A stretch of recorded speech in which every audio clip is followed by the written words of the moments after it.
Well, it's the holidays. The radio is playing Christmas hits. The deals for the items that you bought also came with the deed to the store. And most of all, getting mad drunk. Ah, come on! It's Christmas! Man, I love Henry Enfield. Normally, most people will do a Christmas or a holiday themed video. Hell, I could have made a review on these films that are related to this holiday, but I decided not to fall down the cliche and do a simple review on Love Child. And despite getting mixed or somewhat good reviews, I would say to check it out, but I wouldn't call it a standout documentary. Basically, the film focuses on two events, death and a new addiction. First, let's talk about death. And man, you already know this is going to be depressing, and you clicked on this video at the same time, so it's not practically my fault, right? The two South Korean couples were game addicts. They will stay in PC rooms for 8 to 10 hours playing this game called Prius, a free-to-play 3D fantasy game. And in that game, you're given a child to raise, do quests, level up, they help you with fights, and they were called animas, or anima. Both parents didn't care about their physical status or health status because they were sucked into this game, and despite the PC rooms have those little kiosks that sells, I don't know, instant soup or drinks or whatever, they could only afford to pay for their time in those computer rooms, and that's about it. They're basically homeless. So one day while these lovebirds were hacking and slashing their way to victory, the mother was having contraction while playing Prius. And what did she do? Well, I'm gonna explain it in a subtle way. She went to the nearest bathroom, gave birth to the baby in said bathroom, and walked away with the baby in the bag so no one could expect a thing. I'm not even fucking with you, or even trying to sound edgy for that matter. The woman gave birth and walked away like it was nothing, and there was a little recording of her walking away casually with the baby in the bag. Now, this is where it turns dark, because they're now newly parents and they don't know what to do with the baby, or what to feed her, or even what to do when she's crying.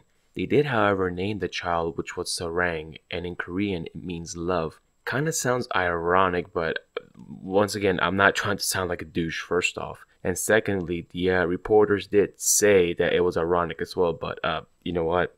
Let's continue. I know I'm going to get some backlash. Do that in the comment section or send me an email, preferably an angry one, and I'll respond it back.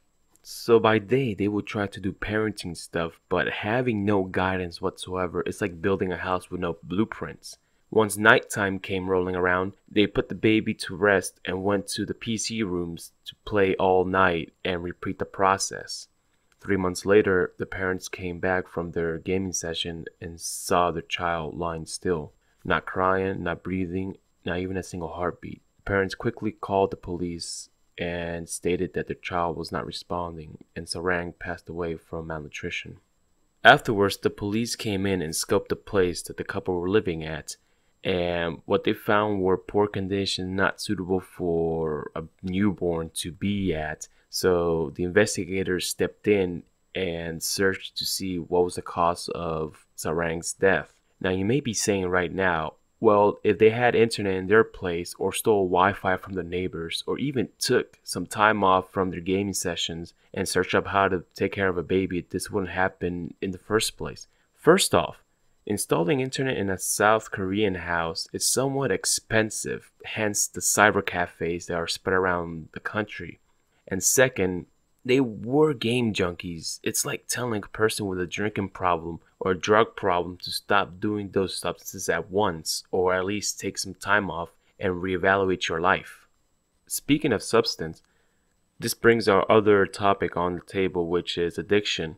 So when the trial was taking place, medical groups were conducting experiments and research about online gaming and how it affects the mind. The South Korean government made a clinic called Internet Addiction Clinic, and oh man, sorry if I had a little laugh, but in one of the scenes in the documentary, this patient was in that clinic, and the consultant was playing this little video, which was a gameplay, and throughout the scene, this character was walking into a hallway, and there was a bunch of portraits between those walls of the portrait, and you can only hear a stock screech.